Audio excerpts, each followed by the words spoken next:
Good morning, everyone, and welcome to Jake and Cole's podcast. It's April 16th. Tomorrow's Easter. I hope everybody has a great Easter.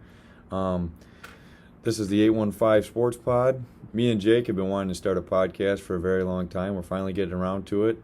I hope you guys enjoy it. We're huge sports fanatics.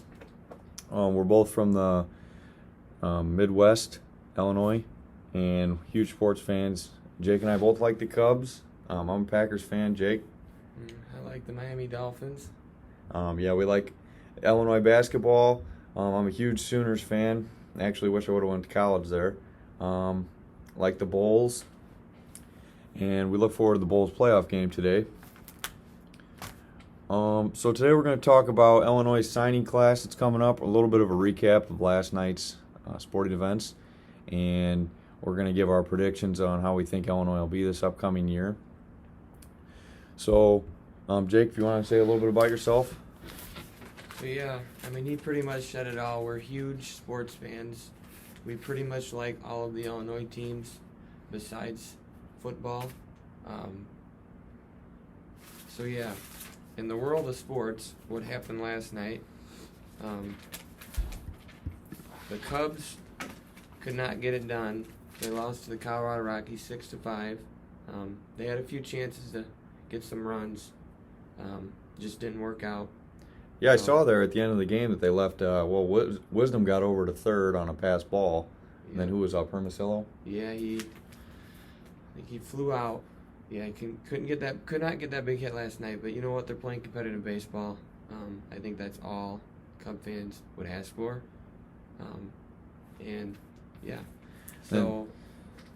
Suzuki, he's been a revelation. I mean, he's been really good. It's been a great signing. What are your thoughts on him? You think he's going to be able to continue? Yeah, that's the big question. Can he do it in a 162-game season? We hope he can. That's what we paid him for. He's got a lot to learn, transitioning over to American sports. I think we got to think he can do it. Yeah. And then they play again tonight, right? What time do they play tonight, Jake? Yeah, they play at 7:10 tonight. The White Sox, they played last night. They lost to the Rays 3-2. They won. Oh, I'm sorry, they won. In other news, Oklahoma softball won again their 40th time in a row, dating back to last season, 9-1 against Texas. And last night there was a few NBA play-in games.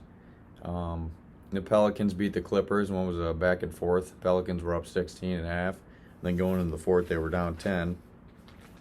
And the Atlanta Hawks won 107-101 beat the Cleveland Cavaliers in Cleveland. Trae Young went off for 32 points in the second half to lead that comeback. What are your thoughts on? Yeah, what are your thoughts on those games? Trae Young is something special, man. They couldn't guard him in the second half. He was getting to the lane, getting threes, hushing the crowd. Yeah, I always like to see how he interacts with the crowd. It was cool to see what he did last year in New York. It's pretty. Let's talk about the Pelicans. It's pretty impressive what they had to do to get in. They had to win versus the Spurs at home, and then they got to go on the road and beat the Clippers, and now they're in. They get a 7-game series just like everybody else. Yep. That's pretty impressive. Yep. They are going up against statistically and record-wise the best team in the NBA, and the Phoenix Suns. Yeah. And there's won't happen, but a chance that Zion Williamson comes back. I seen a report the other day that the two sides can't agree on whether or not he's healthy enough to play. Probably minutes-wise. Yeah. Minutes he should play, yeah. After seeing those dunking videos, what do you think? Looks like Zion to me. It looks like he can play. I'd assume he can play. That'd be a huge boost to the team. Yeah. So there's some NBA games tonight, too. The regular playoffs start. We got the Jazz playing the Mavericks. The Timberwolves are playing the Grizzlies. And then the Raptors are playing the Sixers. And the Nuggets are playing the Warriors. Should definitely be some good games there. Yeah, who do you got winning these games today, Jake? I'll take Utah, Grizzlies, Sixers, and it's hard not to pick a favorite right now because these teams are that good. We'll see how the Warriors come out and play. Mm-hmm. And Luka's not supposed to play today for the Mavericks. I was gonna say there's some key injuries in some of these games. I don't think Luka's out for game 1, or I thought he was. Yeah, he's out for game 1. Yeah, he might be out for game 2 as well. Yeah, I mean it's gonna be hard to see them win without him. I mean, but Curry is back tonight for the Warriors, so yeah, I agree. I would expect the Warriors to play tonight, but it wouldn't surprise me if the Nuggets won. Jokic is a stud. I wouldn't doubt it if he wins MVP again this year. So, and the Hawks, they demolished the Charlotte Hornets in their first play-in game. So, we want to head into the signing class for 2022 for the Illini. That's one thing we're really going to touch on today. Jake, what are your thoughts on this year's class? Obviously, it's a top 10 class. Brad Underwood come to Illinois, which is huge. He's really been able to turn this program around in the last 5-6 years. Yeah. So, I tell you what, how fun has it been to watch Illinois basketball the last 5 years?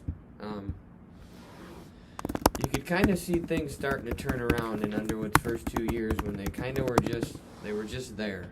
They weren't over that hump yet, but you just felt that he could do it, and it was coming. And man, it came, and they're putting hurting on the Big Ten. So, with this year's class, like you said, it's top 10 nationally. I think it's 8th. I think it's 8th overall, and wrote it down here somewhere. I think it's really hard to believe that it's 8th overall and 3rd in the Big Ten. That's kind of hard to believe, but I mean that's the Big Ten for you. You know, every time you play a team in the Big Ten, it is a grinder. Ain't no easy games, even if you're playing the bottom teams. They come out and they just play hard. And so some of the guys in this class, obviously we just got Sky Clark, who is a program changer. I mean, makes them go from top 25 to probably, I don't know, top 12 or 15 right now. And there's still a lot of factors that are going to be played into this season. We don't know about Kofi, about Jacob Grandison. Are we going to get Shannon Jr. from Texas Tech? I mean, and he was really good in the tournament. Yeah, and that's what we need. We need to get better in the tournament. That'd be a huge addition. And then, now Sky Clark, you think he's going to be a one and done? I think everything points to that. I think everything points to him being a one and done. I don't see a talent like that sticking around, unless barring injury. If no injuries happen, I think he's a one and done. Then you got Ty Rogers, who I think is going to be my favorite out of this class. He's a 6'6", 200-pound power forward. He's from Harvey, Illinois. He's huge, and that's what Illinois needs. They need to get bigger. Another signee was Jaden Epps. He's 6'2", 195. I think he's a combo guard, so he can play. He can play a little bit of anywhere. And then Sincere Harris, 6'3", 160, shooting guard. Looks like he went to LeBron James' high school. Yeah, Akron, Ohio. Yep.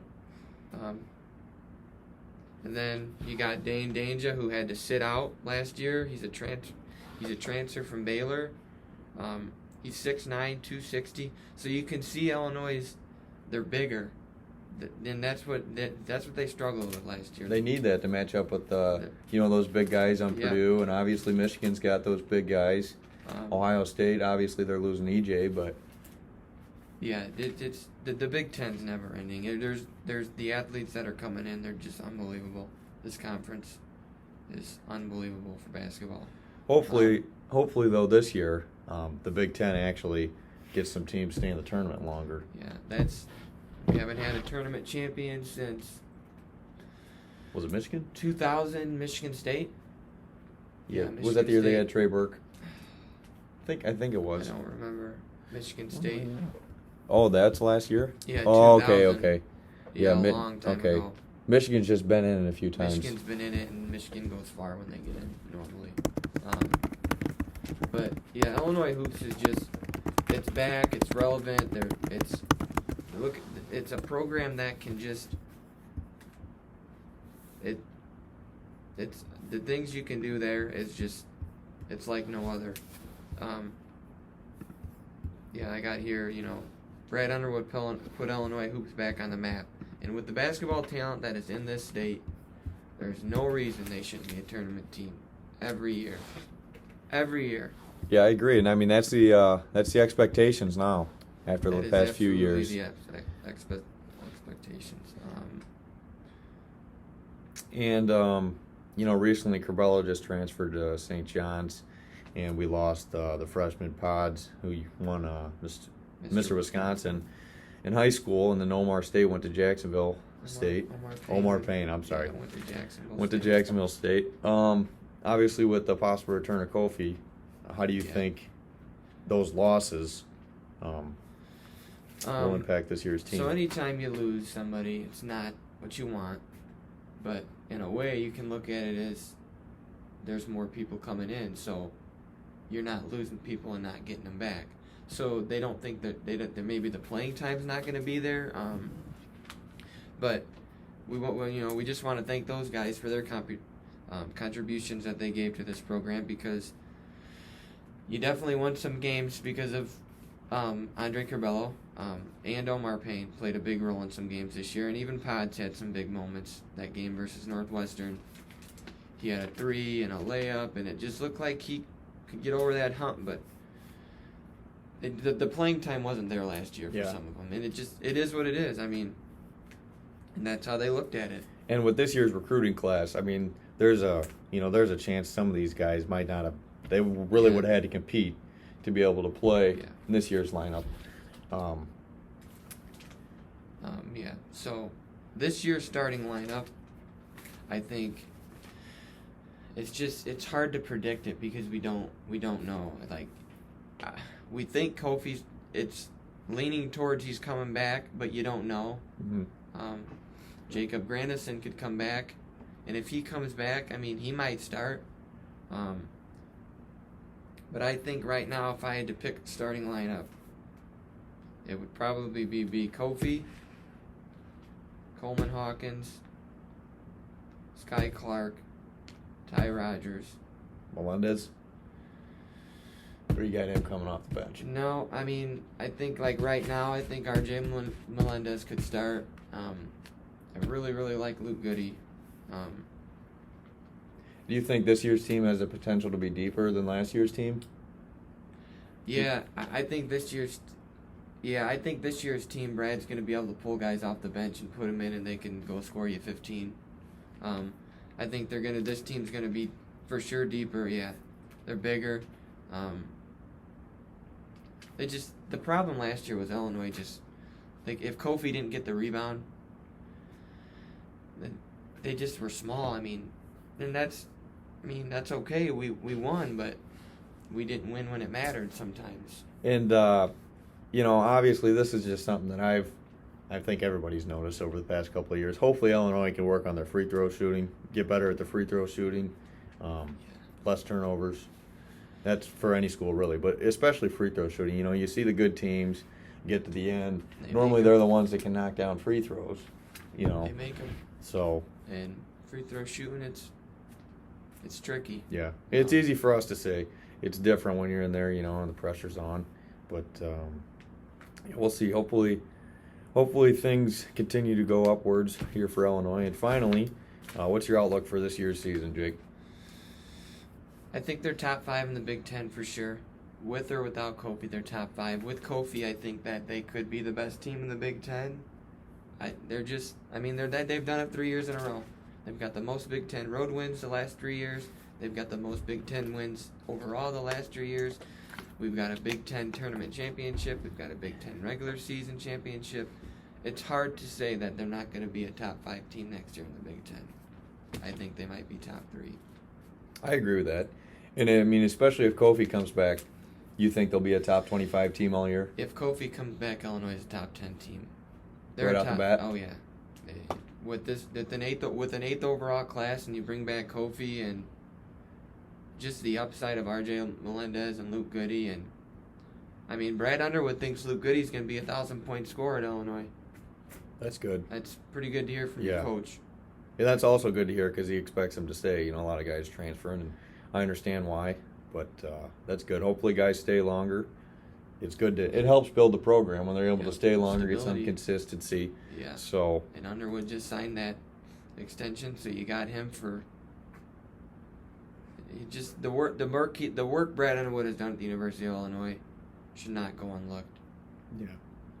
And I haven't been down to a game since pre-COVID, but I went to that last game with you there right before, everything shut down when they played Iowa, and the atmosphere was awesome. Yeah, Kofi sent Luke Gugarza a shot back to Iowa City, and we won the game. I think it was by 2. It was that place is something special. I went to 11 games last year, pretty much every home game. College atmospheres are just they speak for themselves. Yeah. Sometimes I get goosebumps, chills. It's just the fans are into it. Yeah. You stand up. You don't sit down a lot. It's why you go. You pay the money. You go have fun, and that's what it is. And you might get season tickets this year, so. Yeah, that's up in the air. They're gonna be that good. I'm gonna go to every game anyways. Try to. So why not? If it's a better deal. Yeah. And we'll have to get some reaction videos. I think that people will like that, seeing how you react to the games. That's something that's pretty fun to watch sometimes, but we'll see. So thanks. Hope you guys enjoyed the video. Subscribe, 815 Sports Pod. Jake, got any final words? Yeah, I just want to mention a little bit about the Bulls. They got their playoff game tomorrow. It's been a little rough. The end of the season was a little rough, but you know what? It's hard to not look at the bigger picture. They're 15 games better than they were last year. And, we play the Bucks. But you know what? We're the Bulls. It's nice to be in the playoffs again. We get tomorrow at 5:30. Everyone tune in. You got DeMar DeRozan, Zach LaVine, Nikola Vucevic, Alex Caruso. Those guys got a shot, I can't wait to see how well Williams ends up being. I really like Williams. Yeah, Patrick Williams. He's good. He needed a little bit more time, but he's going to be there. Yeah. So it'd be nice if obviously every team in the NBA will say this, but just health always seems to be an issue. Yeah, that was a big issue for the Bulls this year. They just could not stay healthy. It'd be really nice if we still had Lonzo. So go Bulls. Yep.